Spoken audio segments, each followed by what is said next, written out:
Just 2 weeks ago, the Trump administration announced an end to DACA, rescinding the 2012 Deferred Action for Childhood Arrivals. The program was created under President Obama. 800,000 United States residents are affected. You may know some of these so-called dreamers as family, friends, or neighbors living or working in our own Mamaroneck-Larchmont community. We invited a few of them on camera tonight to tell you their stories, but all have declined, afraid of being so public in an atmosphere they say is uncertain and frightening. However, sitting with me are two staff members from the Community Resource Center, a local organization that helps resident immigrants no matter their legal status. So I'd like to welcome Janet Rolone, who is the Deputy Executive Director of the Community Resource Center, and sitting next to her is Gerandi Martinez, who is the Co-Executive Director. And thank you for coming tonight. One of our guests earlier today sent us an email explaining his reasons for not wanting to come in this evening, and I'd like to read that. We've withheld his name by request, but he writes to us, "I am an undocumented student living in Mamaroneck. I do not feel safe on these streets, especially after the DACA repeal. I feel as though I could be asked about my status at any moment by our police and be deported, or my mom, or the rest of my family. I would never call 911 or our local police department if I ever needed help for the same reason. It doesn't matter how friendly you think the police are." And he continues later on, he says, "In this moment, nothing will make me feel safe. My entire existence is under attack. My actions constantly ripped to shreds to prove I am a, quote, good immigrant." And he goes on to talk more about being frustrated, disappointed, despondent, which has led to considerable anger, as you mentioned before. It's not just, oh gee, what do I do now? It's real fear, because these folks have been in this country for, well, it's the only country they've known, really, in most cases. Yes. And now they're, since the information was given to the government in a spirit of trust, Right. and now they don't know what the government is going to do with it. Exactly. And I just want to highlight the fact that going to local law enforcement, calling 911 is an issue for people who are undocumented and people who are now, documented, but it's been rescinded. That's a really big issue. We do not want our communities to live in fear, for crime to go up, for them not to feel like they can call the police. And this is exactly why we even advocate for the Immigrant Protection Act. We need for this information to be safe with local law enforcement and not passed on to ICE officials or ICE agents or anybody from Homeland Security. That should not be merged. Well, we know that the county executive, Rob Astorino, has agreed that ICE agents should be allowed to do their duty in the county. What have the local police talked to you about? Are they cooperating, or?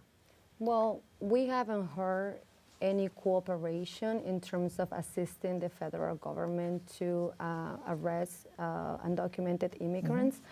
But if undocumented immigrants get fingerprinted, at the local level, we know that those fingerprints, are shared with the FBI, with the federal government. So we don't know how safe it's the immigrant by having his or her fingerprints being exposed. So the fear of our would-be guest is justified? It is Justified.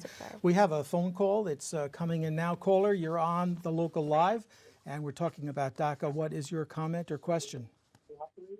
Hi, my question has to do with fingerprints. I want to know more about what we can do to make sure the fingerprints and other personal information for DACA recipients is safe.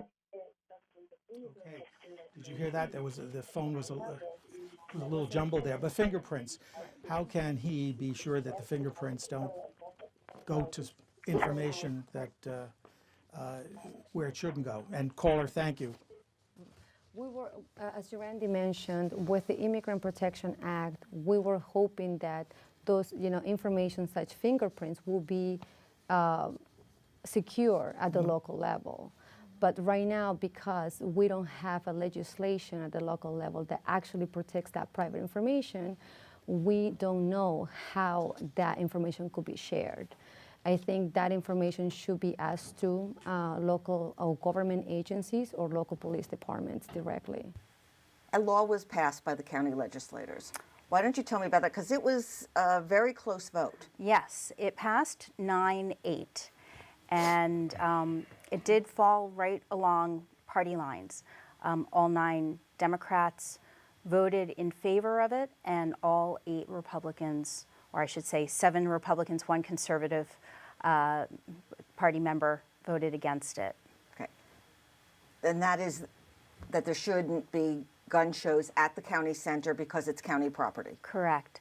And what's really interesting about that split, that 9-8 vote, is that there are 7 Democrats that are members of the Democratic caucus. There are 2 members that are 2 Democrats that generally vote with the Republicans, but they both had very strong feelings on this.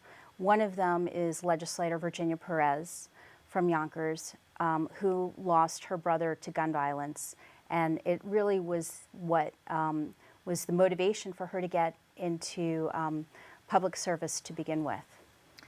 There's also another law pending or being considered by the county board. What is that? Yes, and to be clear, it doesn't preclude that we cannot pass our legislation to prohibit gun shows. It's a law, though, that would cover not just gun shows at public space, but also private space.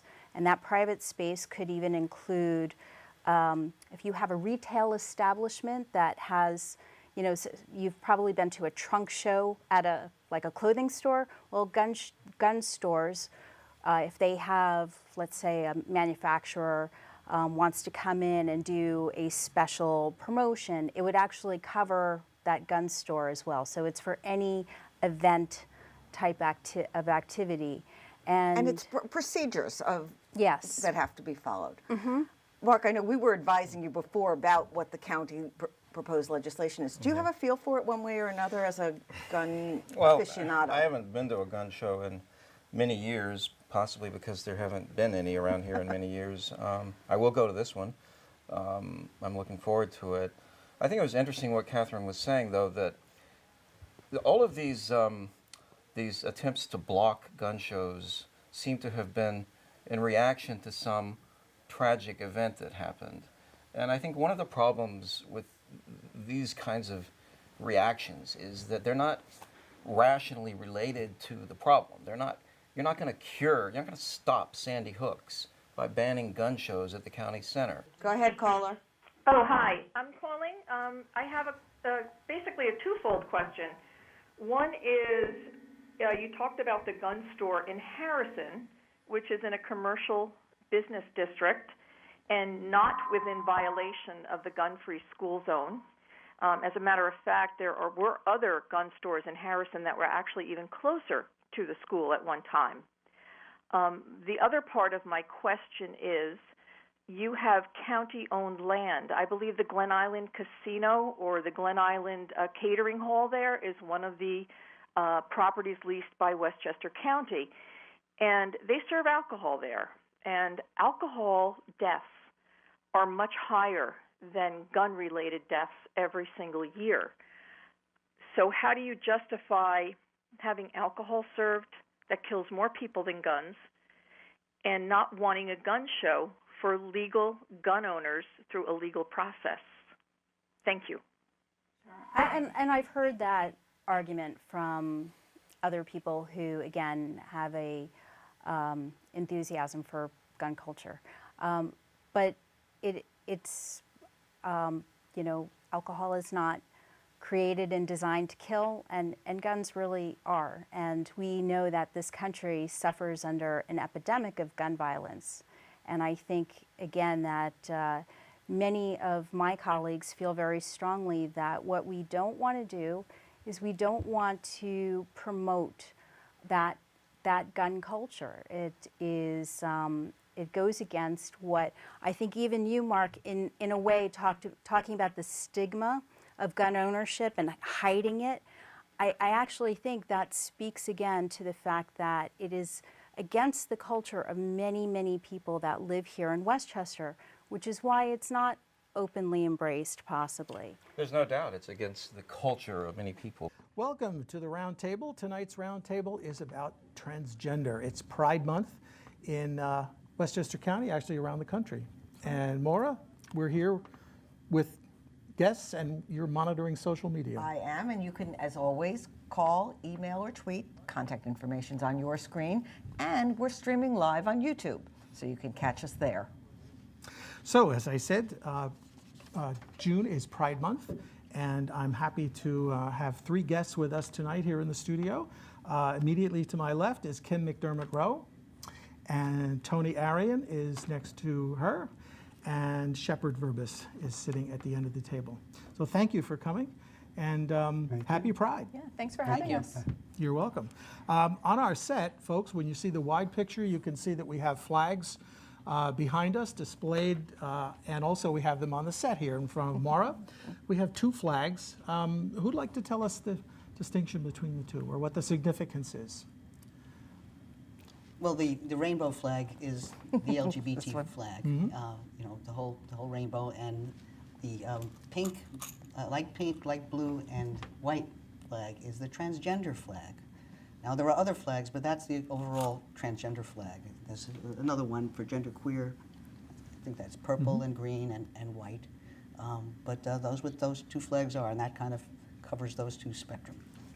So actually in this area, if people are watching the Pride March in New York City, they're going to see those flags and other flags on display. Kim, can we start with you? Can you tell us a little bit about yourself? Sure. My name is Kim McDermott Rowe, and I'm a trans woman, and I transitioned rather late in life. My background is I'm an attorney. I served for a while as Assistant Attorney General for the state of New York. I was an officer in the Army Reserve. I homeschooled 3 children, and I also produce non-commercial public affairs programming for the Pacifica Network. Ah, thank you. Tony?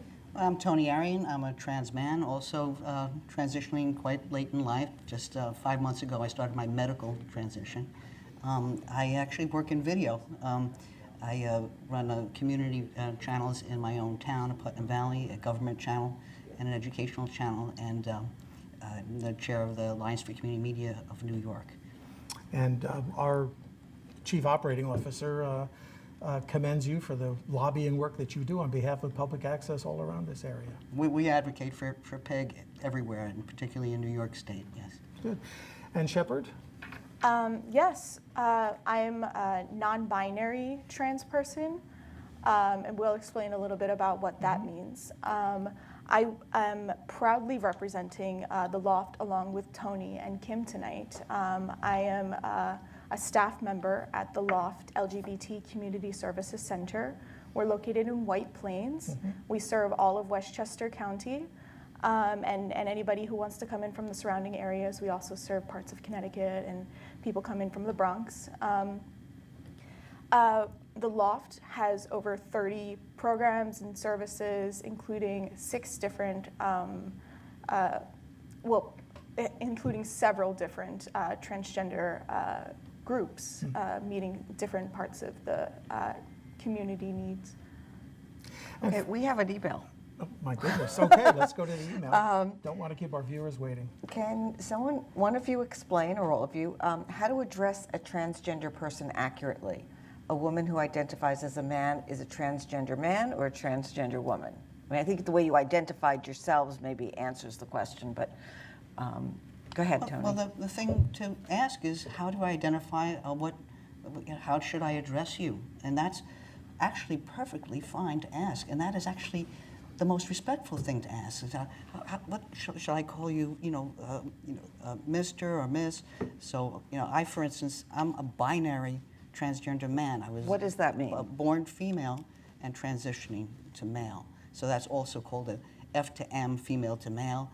The reverse, male to female is M to F, and that would be a trans woman. But you can't always tell what someone is by looking at them.